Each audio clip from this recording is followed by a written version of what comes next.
Welcome to the Student Money Podcast. I'm your host, Jeff Niemeyer. The mission of Student Money is to connect listeners like you to a community of like-minded individuals to help you achieve your goal of financial freedom through entrepreneurship, investing, real estate, and personal development. This is episode 33. Hey guys, I got a really exciting guest on the show this week. His name is Matt Henick. And Matt has been a real estate investor for the last 2 years, and he's grown to over 60 properties now. And we're going to find out how he did it. So, hey, Matt, thanks for coming on the show. I appreciate it. Really excited to hear about what exactly you did to get to 60 units in 2 years.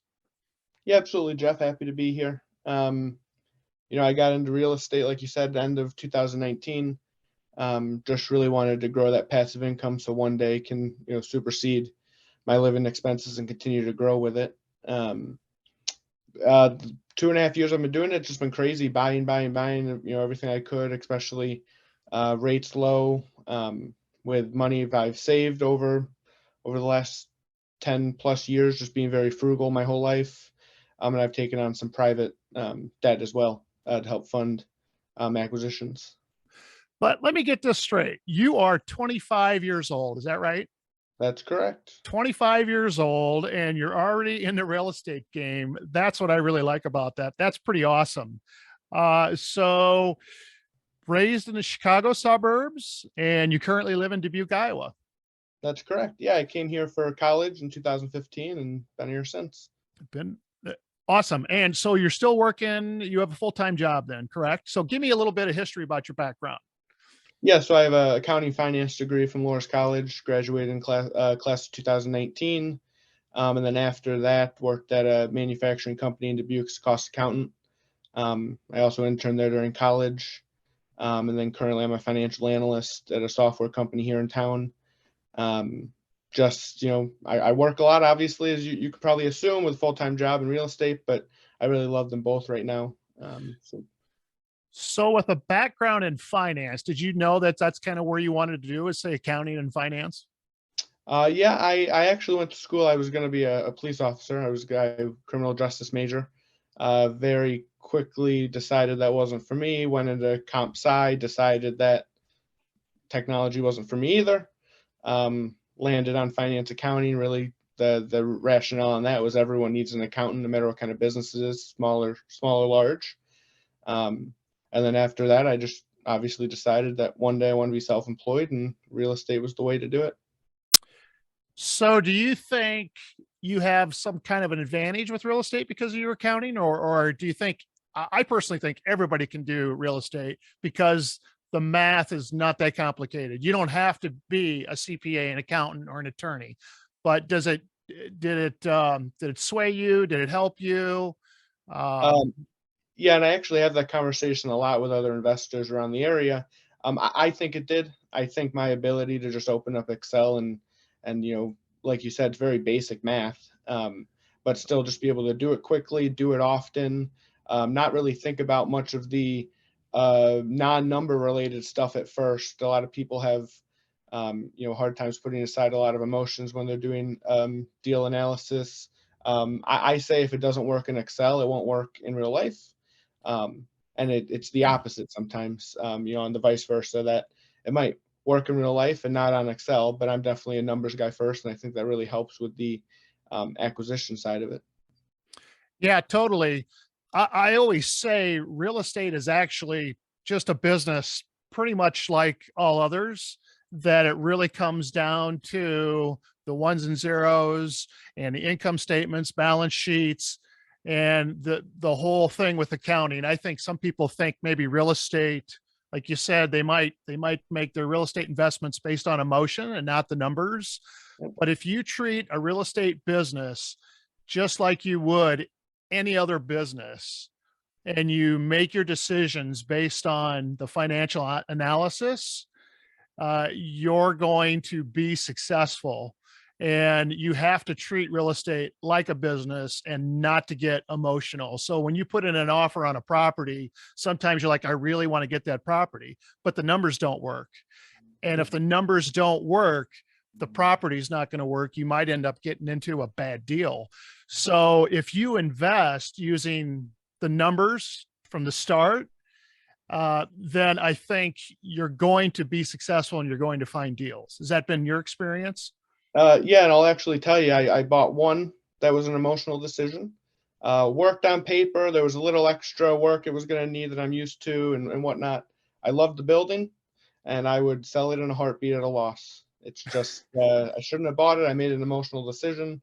Um, I was fortunate enough; it was my maybe 10th one, so I was able to absorb some of the expenses there with other properties. Um, but absolutely, I totally agree. If it doesn't, it's a numbers game. Exactly. It's a numbers game. So it says that you've got over 2 million in rental property. Is that correct? That's correct. So how did you do it? Because I said you're just getting out of school, landing a job. Did you have is your family wealthy? First of all, did you inherit a bunch of money, or what did you do? No, so actually, I've never taken money as a gift for any of the real estate. I've taken private debt on from friends, family, paid back about 60% of it now. That really is what gave me the capital to get into it. Um, and then the last maybe 4 or 5 purchases has been just from straight cash flow Right. from other rentals. Awesome. Yeah, I mean, I think that's how I got started is, I went out to my friends and family network and what they gave me was debt essentially. So, they didn't come as partners. We signed notes. I paid them interest every month and, I was able to raise 65,000 with friends and family. And I bought about $800,000 in property with that 65,000. And then we just kind of snowballed from there. And then eventually I learned to do syndication or pooling investors' money using true OPM. Yep. Have you done syndication or do you have silent partners? Do you have LPs or is it Yeah, just you? it's just me. It's all debt. Anything I've taken on has been private debt. I'm not a big fan of giving up equity. I have a lot of people ask. A lot of the people I've given notes to say, "Well, let's just convert it and give me 10%." And I said, "Well, I don't want to." Um, I do want to. I think future I want to get into syndication or a real estate fund, something like that. I struggle losing the control over my assets. Yeah, I would say that when you do a syndication, you're not giving up control, but you are giving up a percentage of the ownership. So that was kind of a thing for me too, is I wanted to keep all that equity. I wanted to keep that. So, and then of course the investors, when they're just doing debt, they just want those interest checks. They Yep. just want that return at fixed amount every month, month after month. So on the 15th of every month, I write my investors checks like clockwork. And I had one person give me 25,000, I think at a 10% interest rate is what I might have started at 12. But that was a $250 check that showed up in their mailbox on the 15th of every month. And they never had to do anything for it. And then, of course, at the end of the year, I gave them a 1099 because they had to pay taxes on that. But when I refinanced and cashed them out and gave them their 25,000 back, they didn't want it back. They wanted me to keep it invested because they were just wanted that $250 check every month. So Yeah. they're looking at me like, I don't want the money back. Can you just reinvest it? And I'm like, no, because I'm paying you 12% and I can refinance this at obviously like 4% at the time and save me money. But that's how I got started before I really learned about syndications. So I agree with you 100%. I hate to give up equity. I would much rather, and I think people forget that you can do it as either, if you look at the capital stack, you can do it as both equity and debt. Okay. It's a double-edged sword, but debt is a strong tool, just like equity. Yeah, if you use debt right, it's the best thing in the world. Use debt right. So, and that's exactly. So I say real estate is basically learning how to use debt and taxes, the tax benefit. So if you can figure out the tax game and the debt game in real estate, you're going to be successful. So I mean, you've already having $2 million in property that's basically turning every day and working for you. If you did nothing else for the rest of your life, you would be set. And that's exactly how I felt when I bought that $800,000 Uh-huh. because putting money in a 401k, I was lucky when I looked at it that I might have 400,000, 500,000 when I retired. And in one transaction, I bought it $800,000 in property. And I thought, if I did nothing else, we're set. But obviously, we're going to continue to buy, correct? It's addicting. It's it's addicting. It's a game. Oh They yeah, thought just like Monopoly, right? Buy 4 green houses, do a 1031 exchange into a red hotel. absolutely. Right. Um, no, I have no desire to slow down buying. It's just, I have a first 6 months this year. I'm planning to more stabilize. I have 10 empty units. 6 of those are rehabs. And I just waited till after Christmas and New Year's to list the other ones. But first 6 months plan to stabilize and start to generate a lot of cash flow, and just keep putting those into more until everyone's got a number they want to get to. Um, and when I get to my number, I want to be able to buy $1 million a year and live off of it. Um, so we'll see how that works for me. Yeah, yeah, it's exactly. It says your lifetime goal is to own 1,000 units and have low, debt to income or 50% loan to value by the age of 40. So, that's awesome. It's awesome to have goals. I didn't even really start getting into real estate until I was 35. So the fact that you're doing this at 25 is you're going to be so far ahead of your peers and everyone else. So I just want to tell you, you're already in the top 5% just by doing what you've done in the last 2 years. So you're already in the top 5%. 95% of the world, it isn't even thinking about doing what you're doing. So if you keep going on, you're definitely, I did a podcast a couple shows ago when the lottery was extremely high. And I basically said, I do not buy lottery tickets because your odds of winning the lottery is like 350 million to 1. Yep. But your odds of having 100 million in real estate is basically 100%.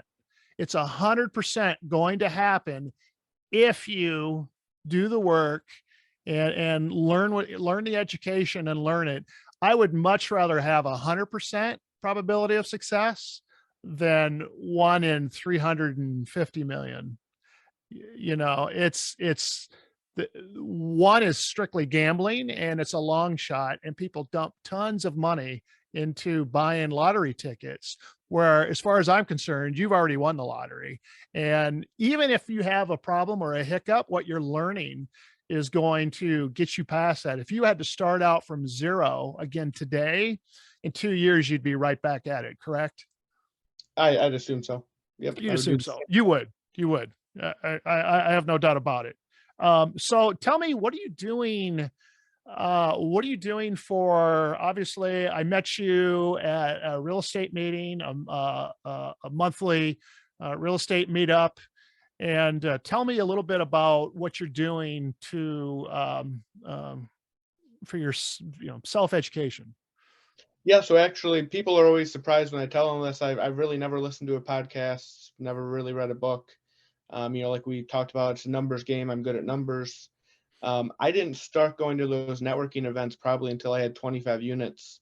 My insurance guy had gone, to drum up business for himself and said, "Oh, you should go to this." And then after that, it just kind of skyrocketed. I bought 25 units after my first meeting there. And 4 of those units were from people I met there. Just private sales make it easy. Um, so really, I don't do much. I like to learn as I do. I self manage, but I have a maintenance guy, so I don't do any of my own maintenance. Obviously, I work in 9 to 5, and then doing real estate semi on the side. Some weeks I spend 2 hours, some week I spend 20 hours. It just depends on what happens. So I just kind of learn as I go. I don't know if that's good or bad, but and I know I've made mistakes, but I've learned from them and I've paid for them. Yeah, and again, that's going to serve you well. I didn't know anything about accounting. I have a engineering background, and I started a business first. I didn't get into real estate right away, but I started a business, and the only thing I knew about accounting was I used to install the software on businesses' computers. So I would install QuickBooks, I Yep. installed Peachtree Accounting. I didn't know anything about numbers and accounting and what an income statement, profit and loss, balance sheet, cash flow. I didn't know anything about any of that until I started a business. And then I was doing my own books. And I have a CPA that does my taxes, but I learned rather quickly through, trial by fire, essentially, sink or swim. Yep. And I tell this in a story is that there was a time where I didn't file my taxes with the IRS for 4 years because I couldn't figure out my accounting software. I couldn't reconcile my books. Okay. And so you have a huge advantage in that you have a accounting background and you're in finance. So you are a numbers guy. Now, today, I'm very affluent in all of that because I've done it for 20 years now. So I can take a look at a balance sheet, income statement, profit and loss, all of that, and know exactly what need to do. And again, I make my investments solely based off of numbers. And so when I give an offer on a property, it's solely based off the numbers, Yep. whether that be the rent rolls, all of those things. So, you definitely have a good foundation. It sounds like you're very motivated and focused and kind of driven on it. Where did you figure out, or who did you talk to that said real estate's the game I want to be in? Yeah, so so I guess growing up, my dad worked, corporate job for, I don't know, 25 years or whatever. Then ended up getting laid off actually from a large telecom company. Um, and then ever since then, he's been unemployed, not unemployed, self-employed. And prior to that, my grandpa had been a real estate broker in New York City his whole career. So my grandpa will tell you he never had a boss after he got out of the army, which was he was in the Korean War. So I kind of grew up seeing the corporate America dad and the entrepreneur based grandfather, and just decided that eventually having a boss wasn't the thing for me. I want to be able to set my own schedule. For me, this is really more of a lifestyle goal. I put numbers on it, obviously, but at some point, uh, my passive income will more than double my W-2, which will allow me to keep buying and live off of. And at that point, if I don't want to wake up at 6 a.m., I don't have to. If I want to go away for a week, I don't need to clear the PTO. So it's really just a lifestyle move for me. 100%. 100%. It's about lifestyle for me too. Um, the time, right? Your Yep. time is your biggest resource and your biggest, and you're losing time. I mean, I'm 53 years old, and um time is my most important. It's not necessarily about money, but by having money that frees up your time, you can buy your time back. Yep. And that's why I said I'll never be a multi-billionaire because I don't have that much ambition and drive to work like an Elon Musk and like a Steve Jobs, and where they're sleeping in the office and they have multiple companies. And that's not me. I'm inherently lazy. Okay. and and I work Yep. really hard to be lazy. And it comes back to lifestyle. I want to have that lifestyle. And I think people forget that. People start their job, or they go through going to college, get a degree, get a good paying job, and then they turn around and say, okay, how much money do I make and what kind of lifestyle? So if I make $80,000 a year, that gets you to a certain lifestyle. If you make $200,000 a year, you're going to have a different lifestyle. And if you make $1 million a year, you're going to have obviously a different lifestyle. So to me, if you focus on the lifestyle that you want to have and reverse engineer, how do I get to that lifestyle? correct? I mean, That, that's exactly my thought on it. yeah, yeah, you almost have to work backwards by thinking about how do I want to, how do I want to live? What do I want to do? And what do people do that live that lifestyle? Because I'm not going to be in the NFL. I'm not going to be an Yep. actor in Hollywood. I don't have the talents and the skill sets to get me to those types of paydays. And everybody wants to get rich quick. That's why they buy lottery tickets. Yep. And the only one getting rich off the lottery is the It's- government. Yeah. So I do have to admit, I love buying the lottery ticket when it's above $200 million. I've never won, but it's just one of those nice things you can think about.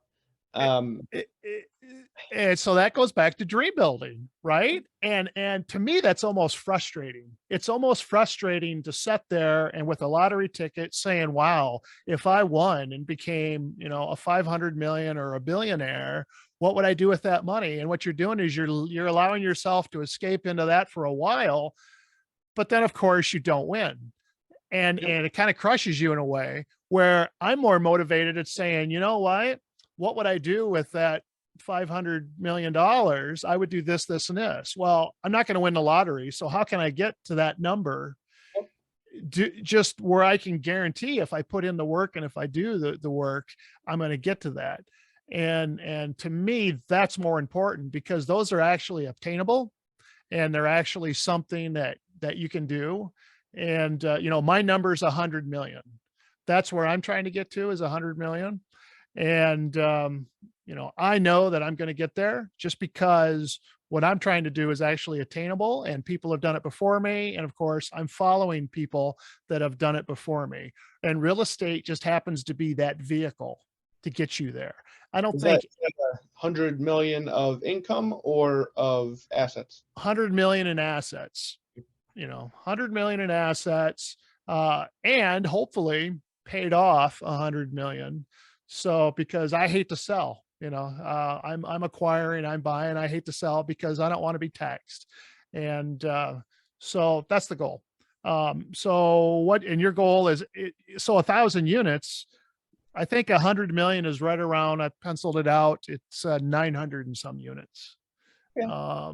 Or is it, yeah, 900 and some. So, very, very similar to that, but it's definitely achievable. And again, for your age, I expect you within the next few years to be making more money in your real estate that you're going to be able to quit your job. There's And a lot of people make the argument to me that I should quit right now and just, keep buying and I'm doing good at it. But there's just, I'm still at the point that I like the security of the check coming in, 2 times a month. yeah, Um, yeah. and I'm able to dump all of my net cash flow into more acquisitions. So have you looked at, can you check the box? Are you a professional real estate investor in your taxes so that your depreciation could actually offset your income? Not yet. Not I mean, yet. obviously I can take the depreciation expense, but you become, a real estate professional. It's all bets are off on what you can deduct. Um, in my opinion, the IRS makes it very hard to be classified as a real estate professional if you have a full-time job with the hours requirement. Because I think, I'm not a CPA, but it's like 50% of your time over Yep. certain hours need to be real estate related, and I'm just working a regular, 2,080 hours a year. It's hard to get there. Yeah, yeah. As an individual or person, it's hard to do that with a full time job because yeah, you have to have over 50% of your hours, and it has to be over 700 hours. Now, if I quit my job tomorrow, I would be You could do able it. to qualify. Oh yeah, You could do it. So that's why I tell people when they're married and they have a spouse, that's the best case scenario is one person's working the job and then the other person is becoming the real estate professional because then your spouse is like I don't work, I'm a full-time, but my wife still has a W-2 job and my depreciation offsets my wife's income because I have the time to be a real estate professional and she doesn't have anything to do with the real estate. So if you're married, that's a good solution too, is one of the people could be stay at home and working the real estate business. And then the other one could be working the job because I say you have to have a plan to be um, to not well off, but to be secure, you have to have a plan to be safe and secure, and that's your Yep. job. And then you have to have a plan to be rich. And what you're doing is you're crossing both, right? So Robert Kiyosaki would say you're working as an employee, but you're also on the investor column. So you're crossing over from an E to an S.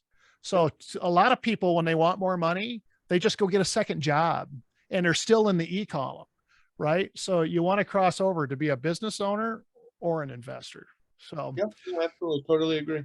yeah, yeah, awesome. Well, I'm going to check back with you here in a year or so, and I'm sure I'll be seeing you at the meetings as well, real estate meetings. But I'm going to be checking, watching you, and seeing where you're going. And you're somebody I think that's going to be just explode. You're going to be enough to find a time, and you're going to probably end up getting into syndication because at some point in time you do run out of your own money, and you have to start using OPM or other people's money.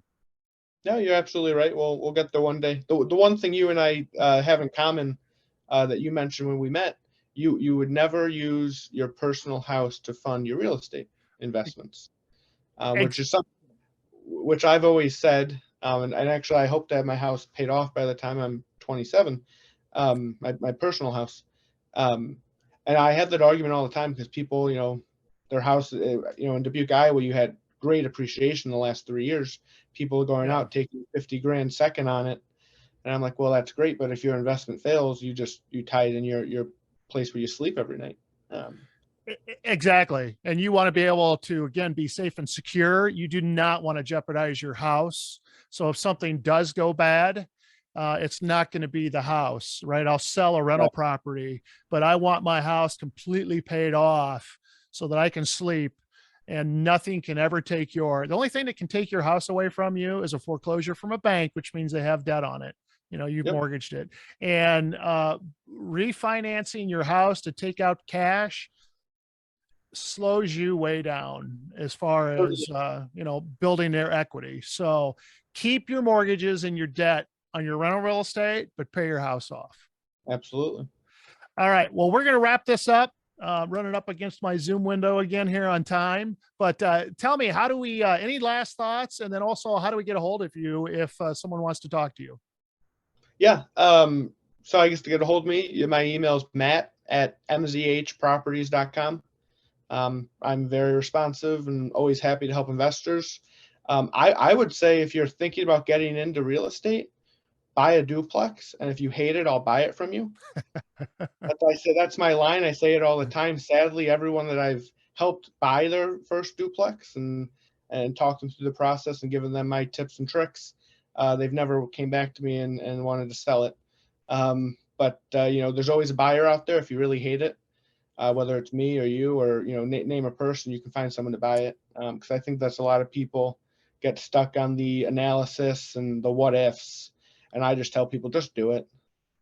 If you bring me a deal and it wouldn't work, I tell you that too. Yeah. As soon as you put some money down and have some skin in the game, you immediately start becoming more aware and you start looking at deals and you start seeing the opportunities. Yeah. Just so, yeah. Don't get analysis paralysis, but if you're not don't have an accounting or a CPA background, you are a little nervous, then find a mentor, find a coach, go to the monthly meetings, talk to someone, and find someone down the road where you want to be, and just do what they did. So the formula is very simple. It's very easy.